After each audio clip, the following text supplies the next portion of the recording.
So these days, it seems like every time I come home from the shops, I'm a little bit shocked at the number that I see on the receipt. It seems like everything from eggs to electricity is significantly more expensive than it was a couple of years ago. And it's not an illusion, it really is. Inflation has gone from around about 2% a few years ago to nearly being 8% at the moment. It's never been as important to ensure that every dollar that you earn is going as far as it can. So that's why in today's video, I'm going to be going over 8 practical ways that you can implement into your life today to help you beat inflation. And I'll break them down into 2 broad categories. The first category is related to your income or your spending habits, and the second category is with regards to investing. So hopefully there's something in this video for everyone. In 2004, Warren Buffett told shareholders that investing in your own talent is one of the best ways to maintain your purchasing power over time. Warren Buffett even reiterated this at a recent annual meeting. He said to be exceptionally good at something, and this is key because if you're employed right now, then your job should be your #1 priority. We've all probably heard of the layoffs that have been happening in the tech sector, with both Meta and Microsoft laying off over 10,000 employees, and Salesforce having laid off 10% of its entire workforce. And this is probably just the tip of the iceberg. If we aren't able to control inflation and interest rates just keep rising, I would expect more layoffs to happen in the future. So by investing in yourself and then being indispensable to your company, there's a lesser likelihood of you being impacted if there were to be layoffs in the future. Warren Buffett also outlined another reason as to why investing in yourself is such a powerful tool to beat inflation in the future.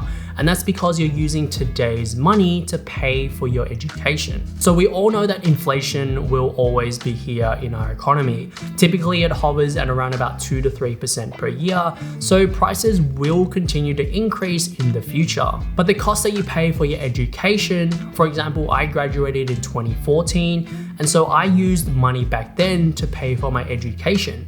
But right now, I'm earning money in today's economy. So being exceptionally good at something and investing in yourself is not only good for today, but well into the future. The next way to beat inflation is by having multiple streams of income. Now, based on a study, it was found that 65% of self-made millionaires have at least 3 different income streams, 45% have at least 4, and 29% have 5 or more. And that's why it's extremely important to have multiple streams of income. As outlined earlier in the video, if you only received an average wage increase, then you're essentially going backwards by 5.5%. There are 261 working days in a year, and if you just earned $20 extra each day, then that would equate to an additional $5,000 per year.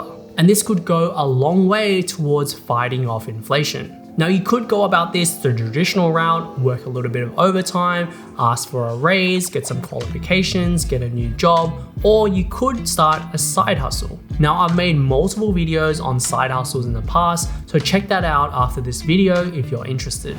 The next tip is to hack your spending, especially your discretionary spending, or at least be more mindful as to what you're buying. Now, even though inflation overall sits at 7.8%, not all grocery prices have increased the same. In terms of the annual movement of grocery prices, we can see that they've all increased over the past year, but some have increased significantly more than others. For example, dairy and related products have increased by a staggering 14.9%. A pack of Cheers Tasty 36 slice of cheese was seen at an eye-watering price of $17.55 recently, with the product only being priced at $10 back in 2021, which equates to a whopping 75% increase in price. So perhaps look to reduce your intake of certain foods or look for home brand alternatives. Shopping at places like Aldi or farmers markets can be a great way to reduce your next grocery bill. The next tip is probably one that you haven't heard before, and it's called the Bachelors Handbag. I heard this one on a podcast recently and it makes a lot of sense. It's a little bit weird, but it does work. Essentially, if you're someone who lives by themselves or just with your partner, what you can do is go down to your local supermarket, During around about 7 to 8 p.m. is when, they begin discounting their goods, and you'll look to pick up a charcoal chicken at a discount. And then what you do with that chicken is you essentially, obviously have it for dinner if you haven't had it for dinner yet, but then with the leftovers, you can then have it for lunch and then the next day's dinner as well. So for like $7 to $8, you can get 3 to 4 meals out of it, depending on how much you eat personally. And it also saves you a whole bunch of time as well. The 5th tip on this list is to use cashback for whenever you shop.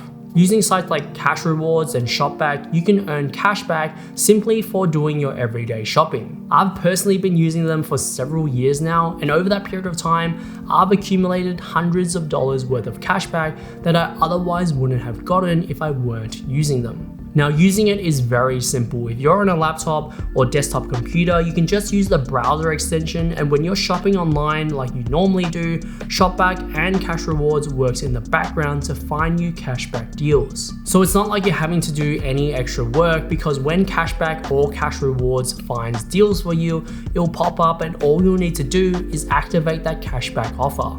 Now, most of the time the cashback will hover at around about 2 to 5%, but oftentimes they run promotions and have upsized cashbacks upwards of up to 30% cashback. Now, that's the last tip I had for you guys with regards to your income or your budgeting. The next few are going to be with regards to investing. Now, if you've enjoyed the content so far, make sure to hit that like button down below and subscribe to the channel as well.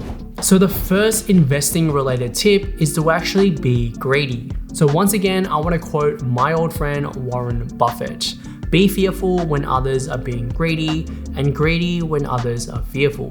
Now, this chart shows the US stock market since 1980s, and over that period of time, we can see the various different stock market crashes that we've had over the past 30 to 40 years. We can see the GFC subprime mortgage crisis back in 2007, the coronavirus pandemic in 2020, and also see what's been happening recently. The key thing to note here is that as we zoom out more and more, these bear markets really just seem like little road bumps around a graph that pretty much goes up.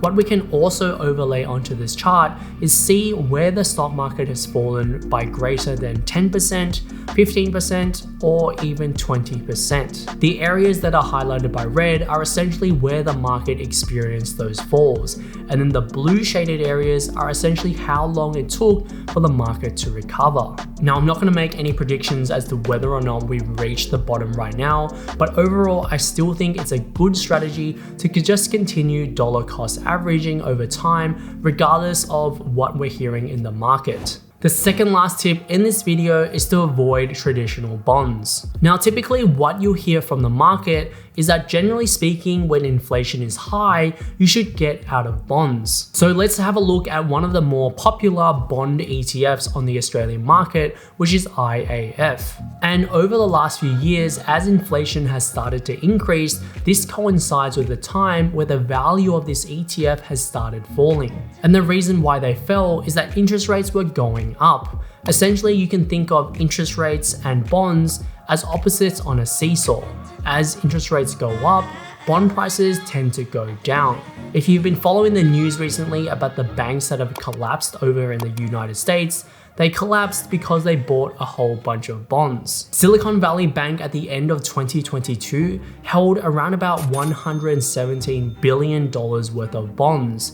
And as interest rates continue to rapidly rise, the value of those bonds dramatically fell, meaning their portfolio took a massive hit and they had to sell them at a huge loss in order to return funds to their customers. This was essentially the catalyst which caused that bank to collapse. So yeah, during times of high inflationary period where we expect the Reserve Bank to continue increasing interest rates, we should be avoiding bonds at all costs. Now, the last tip might be a little bit controversial, but it's essentially to avoid gold. Now, traditionally, gold has been used as a hedge against inflation. In fact, if you Googled that very question right now, the first result will tell you that many investors consider gold to be the ultimate safe haven against inflation. But if we look at the price of gold or gold ETFs, it hasn't really done that. So this is the price of gold over the past 5 years, and over the period where we've had high inflation, it hasn't really increased at all. Rather, it's kind of just stayed stagnant at the same price. So we can see that it hasn't really done what it's expected to do. So that was all I had for you guys in this video. Let me know how you guys are looking to beat inflation in 2023. Let me know down in the comments. I'd love to hear how you guys are doing it. Now, if you found anything useful in this video, make sure to hit that like button down below. Subscribe to the channel for more content like this in the future. And as always, guys, you guys have been amazing, and I will see you guys in the next video.